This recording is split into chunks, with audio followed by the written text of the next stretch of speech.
여러분 반갑습니다. 우간다에서 온 최태용 선교사입니다.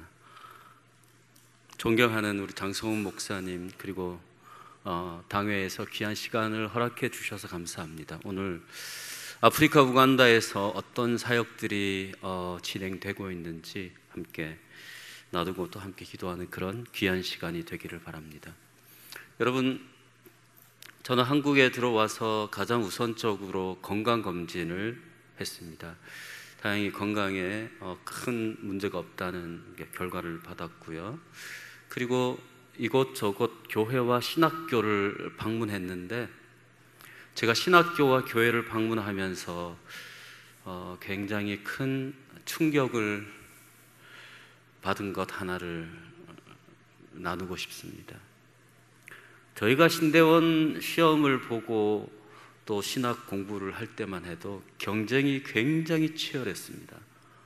그래서 신대원 시험 합격하기 위해서 재수, 삼수, 사수 하는 사람들도 있었습니다. 그런데 지금 제가 신학교를 방문을 했는데 놀라운 것은 신학교에 젊은 20대, 30대 학생들이 거의 없다는 이야기를 들었습니다. 여러분, 한국 교회에 사람의 위기가 찾아왔습니다. 다음 세대 한국 교회를 이끌어갈 다음 세대 리더십이 위기가 찾아왔습니다. 친구들 교회를 방문했는데요, 우간다에 11년 살다 온 저한테 최 목사, 제발 좀 부목사 한 명 구해줘. 왜? 우간다에서 살다 온 저한테 부목사님을 한 분 구해달랍니다. 왜 그러세요? 그러니까 부목사님들을 구하는데 구할 수가 없다는 거예요. 대구에서조차, 영남신학대학에 있는 대구에서조차. 제가 30년 전에 유럽의 교회 여러 군데를 방문했습니다. 그 중에 칼빈이 목회했던 제네바에 있는 켈빈의 교회를 방문했는데, 유럽의 교회는 여러분 이미 30년 전에 교회 예배가 사라졌습니다. 교회당 건물은 이것보다 한 10배는 클 거예요. 동천제일교회도 너무나 아름다운 교회를 지으셨는데, 엄청나고 웅장하고 위대한 교회 건물이 있는데, 그것도 500년 전에 켈빈이 목회했던 그 교회, 그 교회를 목회할 다음 세대 목회자가 없어서, 교인들이 없어서 교회 문을 닫아버린 거예요. 제가 굉장히 그때 교만했습니다. 그래서 그때 만난 사람이 그 교회를 지키는 수위 아저씨 한 분을 만났는데요, 이보시오 수위 아저씨, 이 유럽은 2000년 동안 기독교의 나라였지만 이제는 한국교회를 통해서 배워야 됩니다. 30년 전만 해도 한국교회가 힘있게 부흥했었거든요. 신학교마다 젊은 신학생들이 신학을 배우고 목회를 준비하기 위해서 물밀듯 몰려왔거든요. 30년 전만 해도 한국교회가 정점에 있던 때였습니다. 그러니 이 수위 아저씨, 한 60대, 70대 보이는 수위 아저씨가 하는 말이, 여보시오 젊은 양반, 우리 유럽 교회도 50년 전에 그랬어. 50년 전에 이 수천 석이 꽉 차서 예배를 드렸다는 거예요. 한국교회 50년 이후를 보겠어. 그리고는 30년이 흘렀습니다. 여러분, 지금 어떻습니까? 유럽의 교회의 가장 큰 위기는 신학교에서부터 찾아왔어요. 더 이상 신학을 공부하고자 하는 젊은 사람들 신학교에 오지 않는 거예요. 교회를 섬길 사람들이 없는 거예요. 그러면서 교회의 질이 떨어지니까 교인들 하나 둘씩 떨어지고 이미 30년 전에 교회 문을 닫아버린, 박물관으로 바뀌어버린 거예요. 제가 작년 올해 신학교를 방문했는데 그 얘기를 들었습니다. 지금 유럽이 갔던 길을 가고 있습니다. 신학교에 젊은 학생들이 없습니다. 부목사를 찾으려고 해도 능력 있는 부목사를 찾을 길이 없습니다. 성도들은 어떨까요? 옛날에 교회에서 안수 집사 투표하면은 막 심각했어요. 제가 섬기던 교회에서 안수 집사 장로 투표하면 교회가 한 몇 달 동안 난리가 납니다. 요즘요 친구 목사들 이야기를 들어보니까 아직 장로님들은 하고 싶어하는 사람들이 있어요. 안수 집사를 세우려고 젊은 남자 집사들 찾아보니까 세울 사람이 없다는 것. 여러분, 지금 21세기 2025년도에 한국교회에 심각한 위기가 찾아왔는데 사람의 위기입니다. 다음 세대를 책임질 사람들을 찾아볼 수가 없습니다. 교회가 경로당이 되어버렸다. 저는 오늘 이런 상황 가운데서 디모데후서 오늘 읽었던 이 말씀을 통해서 여러분들과 함께 하나님의 마음을 함께 나누고자 합니다. 여러분, 디모데후서는 언제 쓰여졌는지 아세요?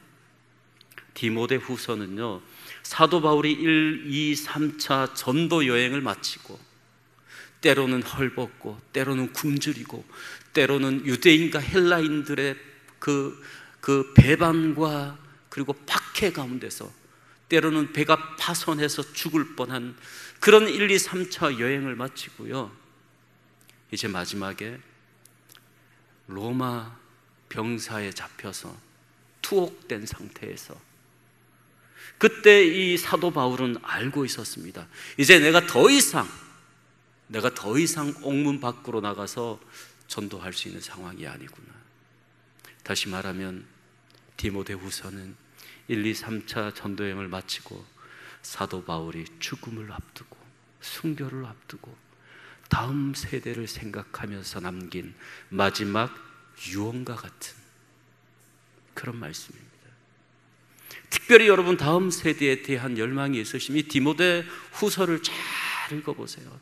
사도 바울이 다음 세대를 향한 그 절박하고 애절한 마음들이 이 디모데후서에 다 나타나고 있습니다.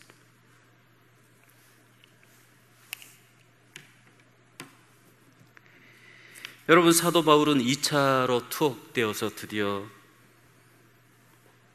자신의 죽음을 기다리고 있었습니다.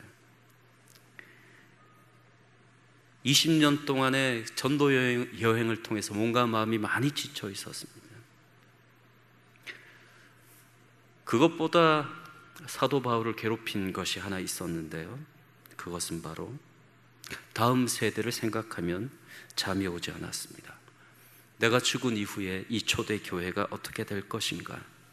나의 눈물과 피와 땀으로 나의 희생으로 세워진 이 초대 교회가 나의 다음 세대에는 어떻게 될 것인가? 이것만 생각하면 잠이 오지 않는 거예요. 초대 교회에 대한 걱정과 우려와 염려와 애절한 마음으로 그는 편지를 쓰기 시작합니다. 특별히 여러분, 이 당시에 초대 교회는 두 가지의 위기가 있었습니다. 외부적으로는요, 로마의 박해가 시작되기 시작했습니다. 로마가 기독교를 박해한 데는 재밌는 히스토리가 있습니다. 그 당시에는 그리스도인들이 모이면 거의 자주 성만찬을 거행했습니다. 그런데 이 성만찬을 거행할 때 외부인들은 절대 그 안에 참여하지 못했습니다. 그래서 뭔가 비밀스러운 몸이 진행되고 있는 것처럼 밖에는 보여졌습니다. 그런데 로마의 스파이들이 와서 밖에서 들으니까 이것은 예수의 몸이니 우리가 나누어 먹읍시다. 이것은 예수의 피니 우리가 나누어 마십시다. 이러니 로마의 정부가 저 그리스도인이라고 하는 사람들은 사람의 피와 사람의 살을 먹고 마시는 그런 비윤리적인 집단이다라고 하는 오해가 생겨났습니다. 그 이후에 여러 가지 정치적인 이유도 있었지만 외부의 박해가 시작되면서 많은 그리스도인들이 교회를 버리고 평생 지켰던 교회를 버리고 교회를 떠나가기 시작했습니다. 내적으로는 어떤 위기가 있었냐면요, 거짓 교사들이 일어났습니다. 거짓 교사들이 일어나서 교회를 혼란스럽게 하기 시작했습니다. 많은 그리스도인들이 그 거짓 교사들의 잘못된 가르침을 쫓아서 교회를 떠나가기 시작했습니다. 그 당시의 상황은 절대 초대교회의 상황은 절대 평안한 상황이 아니었어요. 내적으로 외적으로 수많은 위기 가운데 있었습니다. 이 위기 가운데 사도 바울은 죽음을 앞두고 펜을 꺼내서 그의 사랑하는 영적 아들 디모데에게 편지를 쓰기 시작합니다.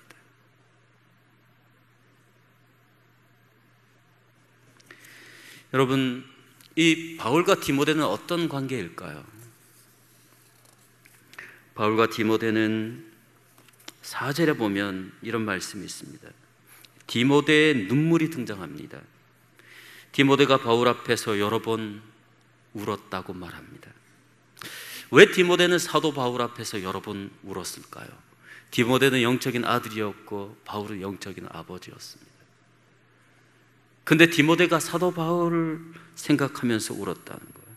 그것은 바로 영적인 아들로서 아버지에 대한 걱정과 두려움이 있었기 때문입니다. 바울이 전도 여행을 하는 가운데 고난을 당하거나 투옥되었을 때 그 디모데는 마음이 많이 아팠을 것입니다.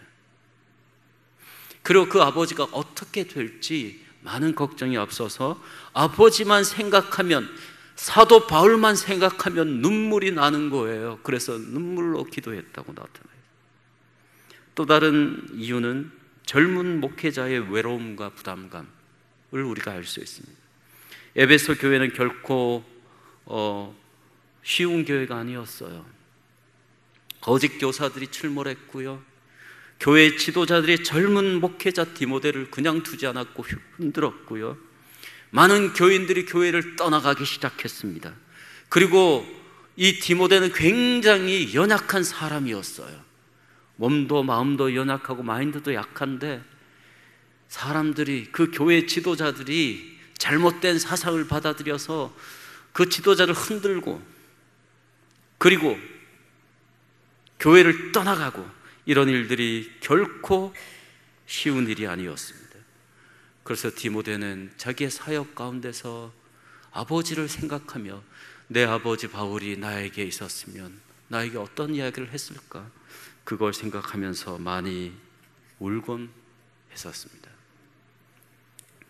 여러분, 이런 사도 바울과 디모데의 관계, 이 관계들을 보면서 우리는 사도 바울을 이 디모데에게 마지막으로 남긴 그 유언과 같은 이야기가 무엇이었는가 한번 생각해 볼 필요가 있습니다. 혹시 위에 화면 준비됐으면 좀 보여주세요. 예, 다음 넘겨주시고요. 저게 사도 바울의 전도 여행입니다. 저렇게 오랜, 그러니까 많은 전도 여행을 마치고 이제 죽음을 앞두고 로마의 감옥에 갇혀 있다는 말씀드렸고, 다음요. 에베소 교회, 디모데가 목회했던 에베소 교회입니다. 에베소는 우리가 잘 아는 것처럼 굉장히 당시 초대교회에서 중요한 지역이었습니다. 무역의 중심지였고요, 돈과 사람들과 권력이 모이는 그런 장소였습니다. 저런 곳에서 디모데가 일을 했다는 겁니다. 다음. 여러분, 사도 바울은 디모데에게 어떤 유언을 남겼냐면요, 복음을 위하여 갇힌 나를 부끄러워하지 말고 오직 하나님의 능력을 따라 복음과 고난을 받으라, 이렇게 말하였습니다. 이 말씀을 간략하게 정리하면 복음을 부끄러워하지 마라 라는 말씀입니다. 앞에서도 말씀드렸듯이 당시의 로마 제국에서 기독교는 불법적인 종교로 간주되었고, 많은 기독교인들이 박해를 받고 고난을 겪고 기독교를 떠나가는 그런 상황이었습니다. 그래서 사실 그 당시에 그리스도인들은 내가 기독교인입니다 라고 말하는 것이 부담스럽고 부끄러운 그런 상황이었습니다. 그런 상황 가운데 사도 바울은 디모데에게 복음을 부끄러워하지 마라, 복음은 부끄러운 것이 아니라 하나님의 능력이다, 이렇게 말씀합니다. 여러분, 복음은 부끄러운 것이 아니라 하나님의 능력입니다. 복음이 선포되는 곳에, 그리고 복음을 접한 수많은 곳에 하나님의 능력이 나타났습니다. 죄인들이 복음을 받아들이면 죄인이 변해서 사역자로 달라집니다. 사도 바울이 그랬습니다. 여러분, 사도 바울이 어떤 사람이었습니까? 사도 바울은 핍박자였습니다. 그리스도를 방해하는 자였습니다. 그러나 그가 복음을 받아들이면서 그 안에 복음의 능력이 나타나서 그가 복음의 사역자로 바뀐 것을 보게 됩니다. 여러분, 복음이 가정에 들어가서 한 가정에 파괴된 가정의 복음을 받아들이면 파괴된 가정이 회복되는 역사가 나타납니다. 여러분, 사마리아 여인 아시죠? 사마리아 여인의 이야기를 우리가 잘 알고 있습니다. 사마리아 여인은요, 이혼을 5번 이상 한 사람입니다. 요즘 이혼을 많이 하는 시대이기 때문에 이혼 자체가 나쁘다 이렇게 말할 수 없지만, 이혼을 5번 한 게 이게 자랑은 아니잖아요. 그 사마리아 여인이 그때 예수를 만났을 때, 그때도 그가 만난 남자가 그 남편이 아니다 라는 것을 우리가 알고 있습니다. 그는 결혼에 5번 실패했고 실패자라고 하는 사회적 낙인이 찍혀 있었습니다. 파괴된 가정 가운데 살아가고 있었고, 그리고 깊은 상처를 가지고 살아가고 있었어요. 그러나 예수 그리스도를 통해서 복음을 만나고 그의 가정이 치유되고 그의 그 상한 상처가 치유되고 그는 다시 마을로 돌아가서 예수를 전하는 그런 전도자가 되었던 것을 볼 수 있습니다.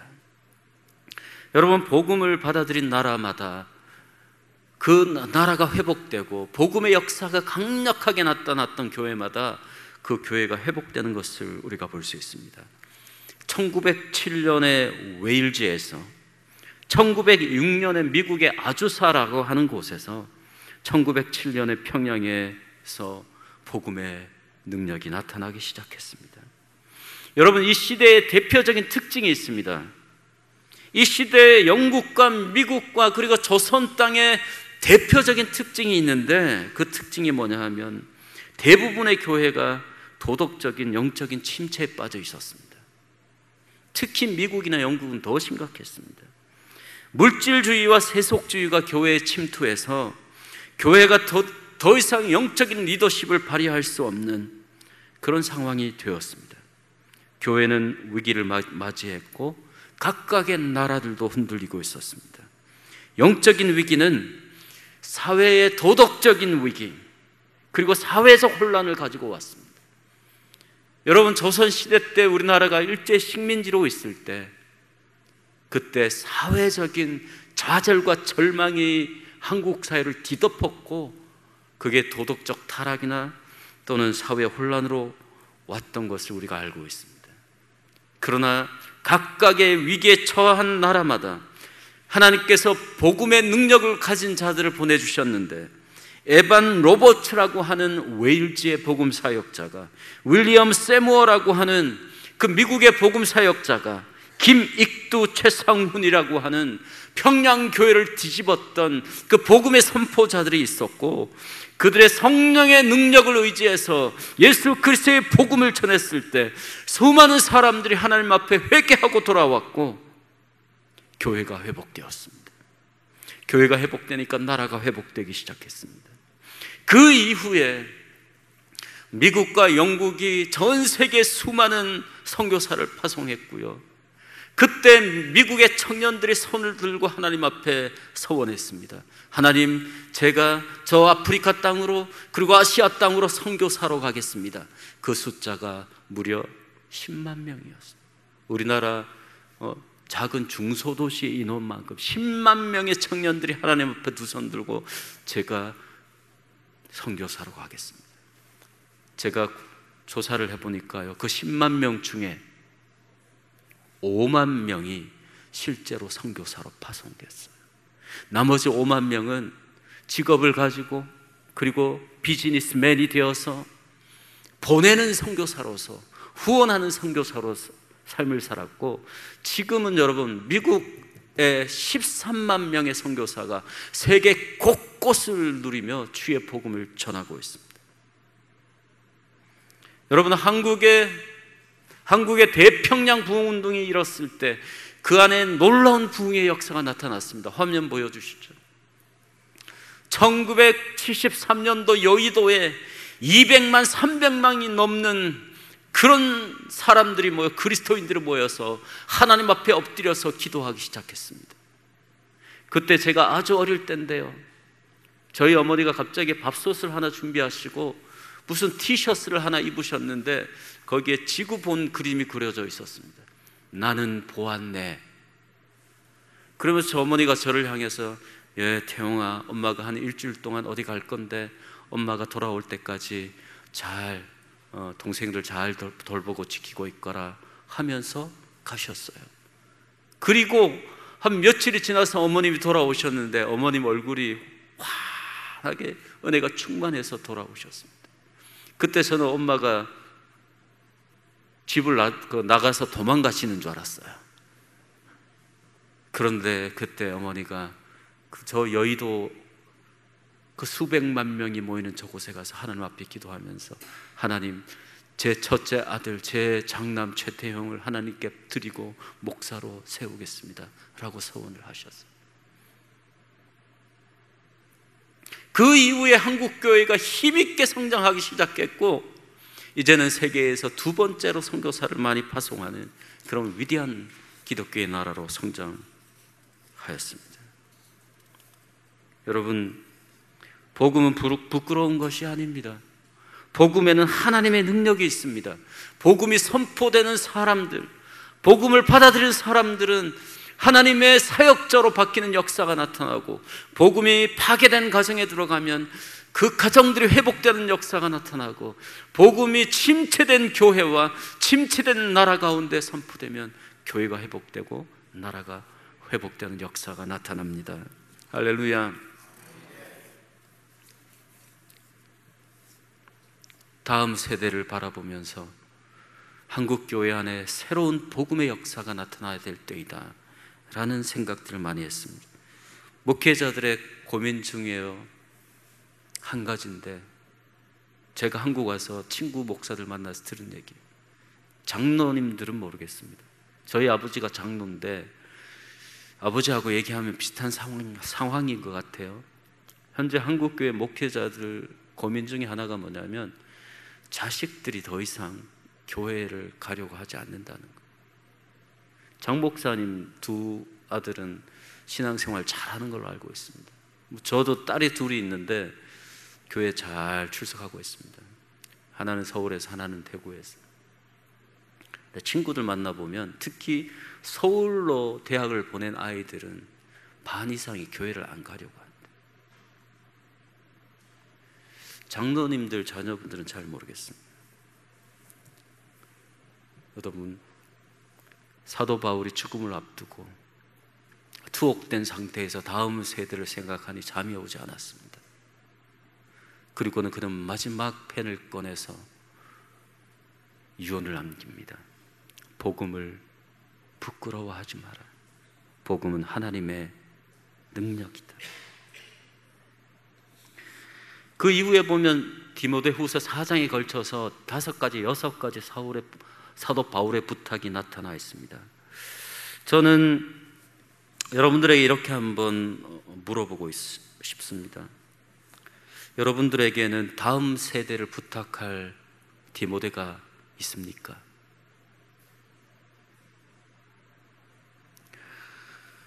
동천제일교회가 참 아름답게 지어졌고, 그리고 오늘 앞에 찬양 인도하시는 분들 보니까 제가 대본교회에 있을 때 찬양 사역자였거든요. 그때도 생각나고, 참 찬양이 너무 하나님 앞에 아름답게 드려지는 걸 보면서 너무 감동했습니다. 찬양대에서 찬양하는 걸 보면서, 야, 아직도 이렇게 웅장한 찬양대를 가지고 있는 교회가 있구나, 굉장히 감동했습니다. 그러나 여러분, 여러분의 시대가 아니라 다음 시대, 이런 것들이 이어질 수 있을까요? 여러분들의 영적인 자녀들, 여러분들의 디모데는 지금 어떻게 준비되고 있을까요?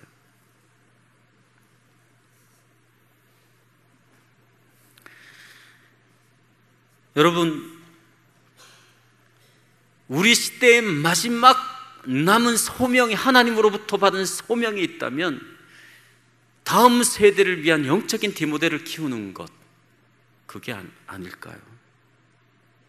제가 디모데에 대해서 조사를 좀 해봤는데 깜짝 놀라운 일을 발견했습니다. 사도 바울은 유대인 중에 유대인이었습니다. 주이스라고 하는 유대인이었어요. 그런데 디모데는 유대인이었을까요? 유대인이 아니었을까요?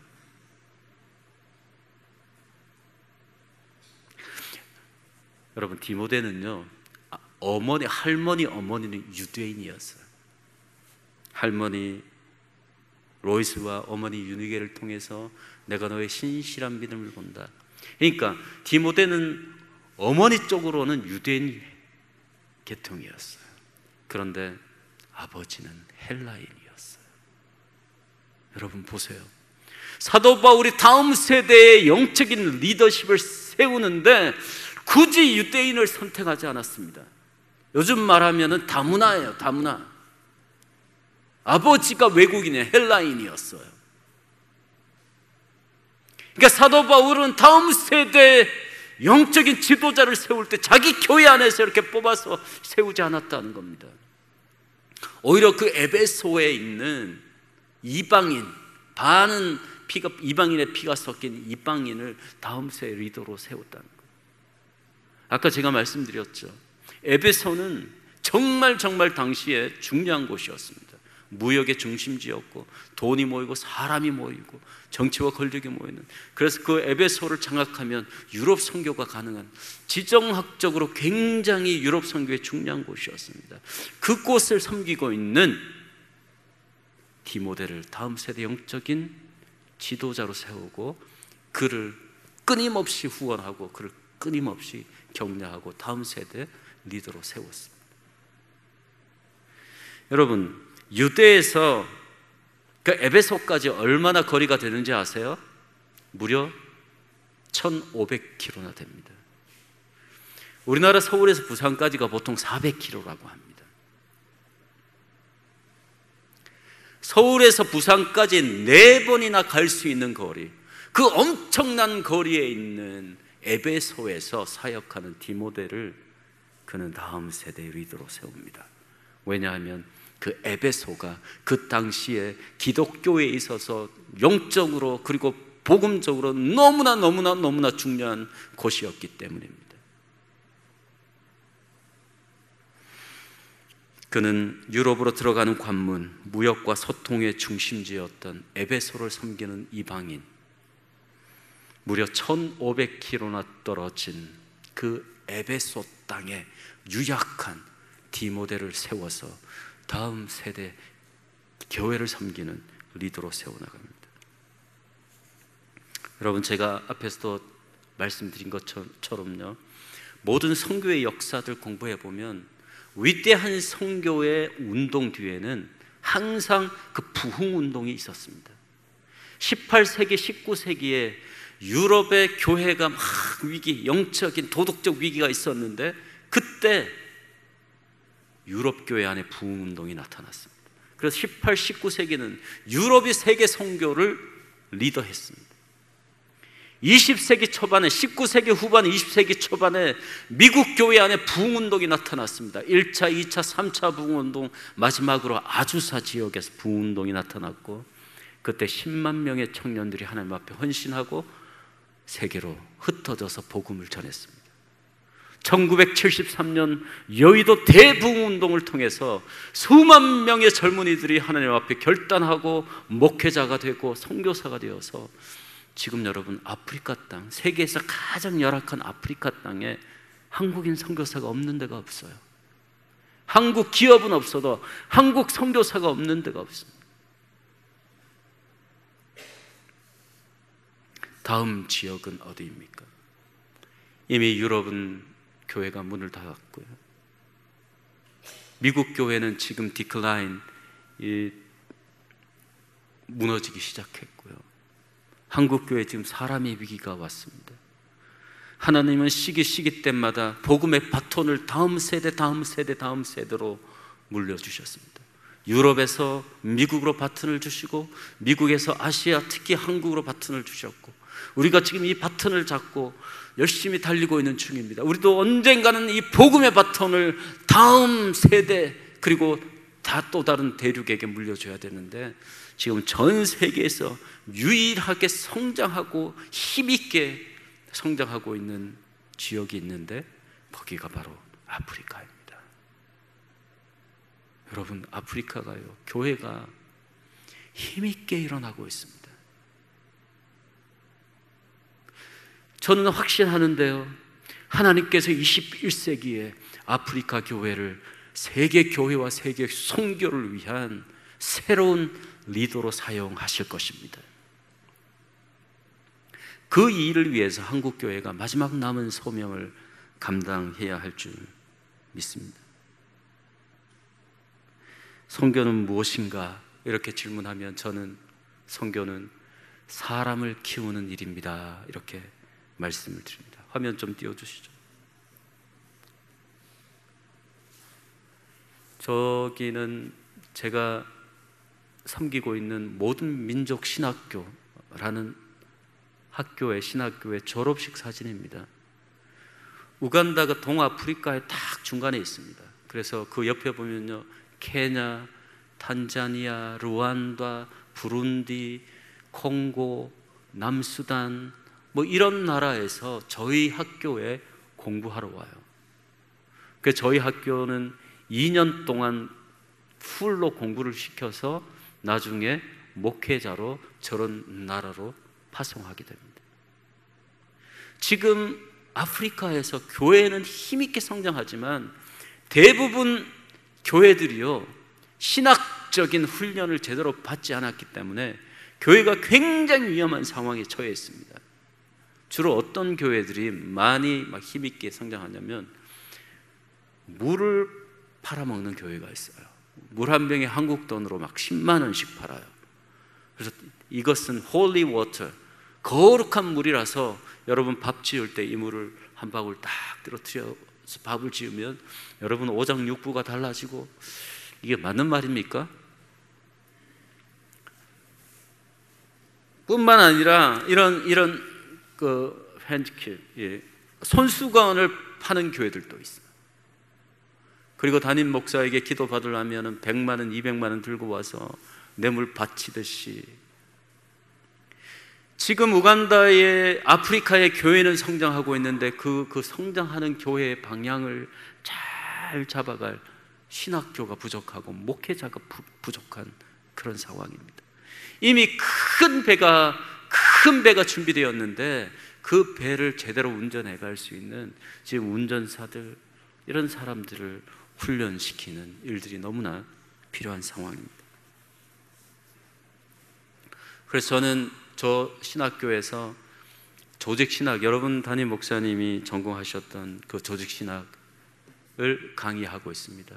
조직신학이 주로 신론, 인간론, 그리스도론, 성령론, 교회론, 종말론, 뭐 이런 8가지 주제를 가지고 학생들을 가르치고 있고요. 이 학생들이 이런 조직신학을 배우고 현장에 나가서 성서적인 설교, 성서적인 말씀을 전하면서 교회를 섬기고 있습니다.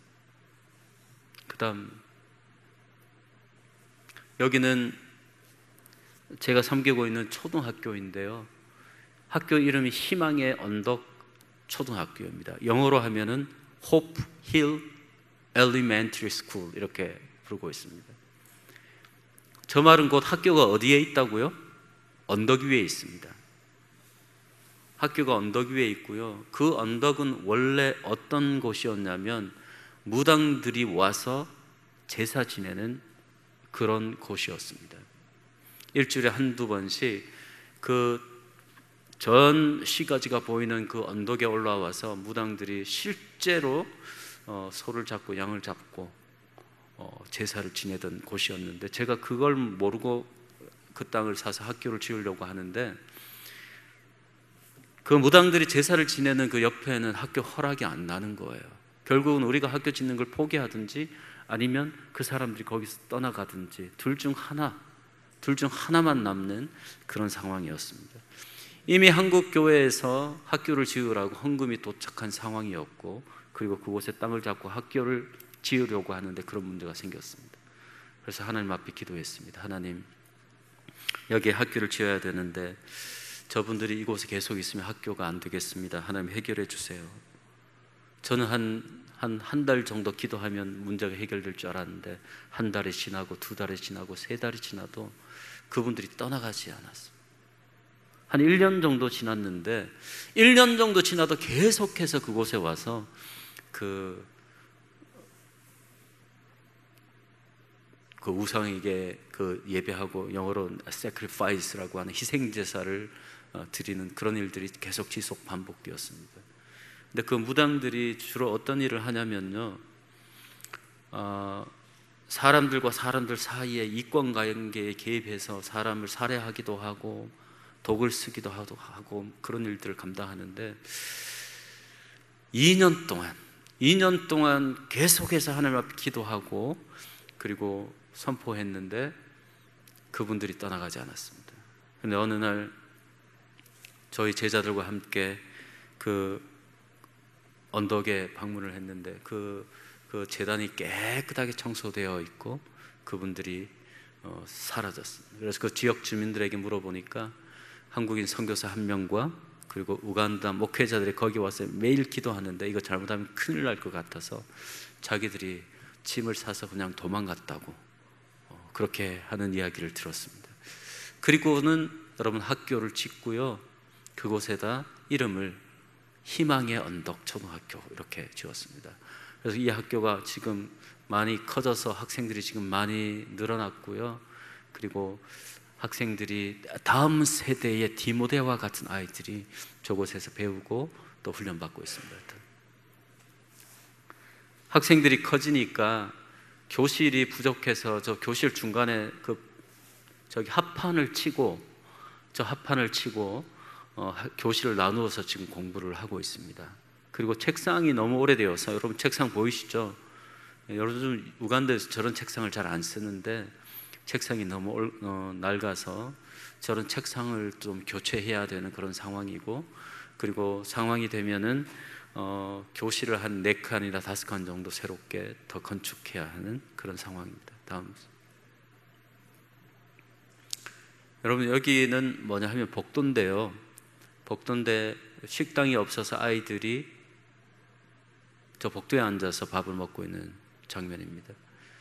초록색 저거는 접시예요. 저 접시에 우간다 아이들은 손으로 먹습니다. 숟가락으로 안 먹고 손을 씻고 손으로. 식당이 없어서 저 복도에 쭉 앉아서 이제 밥을 먹고 있는 그런 상황입니다. 다음.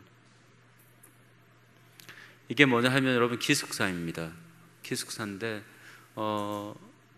기숙사가 따로 없기 때문에 교실 2칸을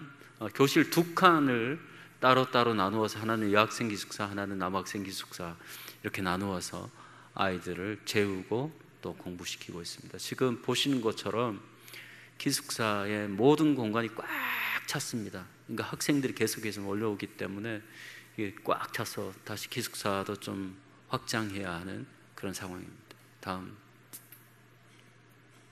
앞으로. 그래서 여러분 저 호프힐 초등학교 하나님께서 은혜를 부어주셔서 이제 교실을 조금 더 짓고 그리고 기숙사나 식당도 지어야 되는 이런 상황입니다. 여러분 기도하시고 또 기도해 주시고 협력해 주시기 바랍니다. 여기는 난민촌입니다. 여러분 차카투라고 하는 난민촌인데요, 이 차카투에도 버려진 아이들이 있습니다. 저 아이들은 저희가 1년에 한 2번씩 저 난민촌, 레퓨지 캠프라고 하는 난민촌에 가서 저 아이들을 섬깁니다. 우리를 얼마나 기다리는지, 우리가 나타나면 막 환호성을 지르고 난리가 납니다. 저 동영상이나 한번 틀어볼 수 있을까요? 가서 저 아이들과 함께 볼륨도 주실 수 있으면 좀 주시고요.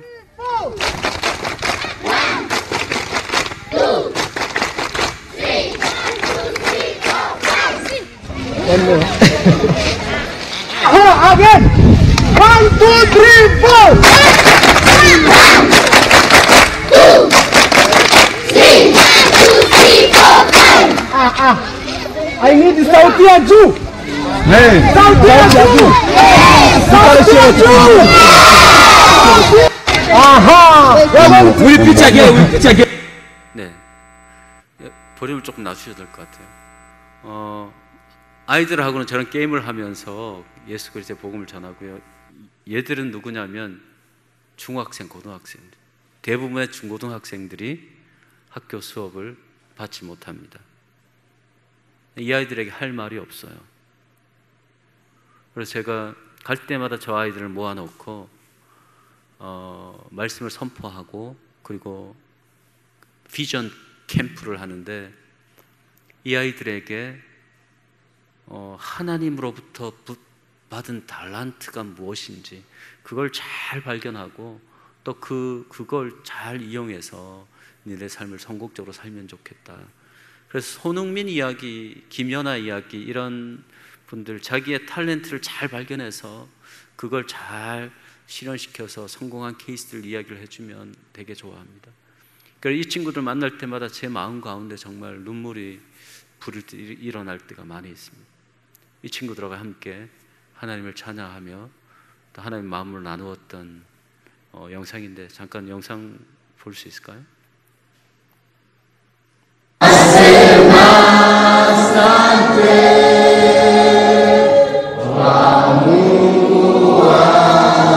이 노래의 뜻은 하나님 감사합니다.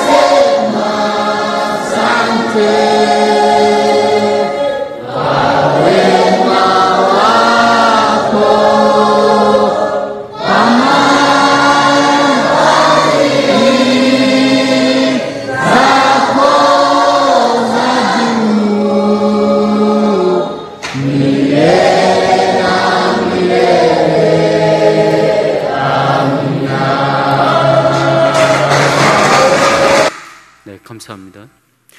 제가 장 목사님 교회 와서 좀 선교 보고를 해달라는 요청을 받고 여러 가지 마음들이 있었습니다. 아프리카 이야기를 조금 더 많이 할까 하다가 기도하던 중에 제가 한국 교회에 와서 느낀 것들 좀 나누어야 되겠다 이런 마음들이 많이 생겼습니다. 여러분 한국 교회의 다음 세대를 위해서 우리가 기도해야 됩니다. 여러분들이 다 천국으로 가신 이후에 이 교회를 누가 지키게 될까요?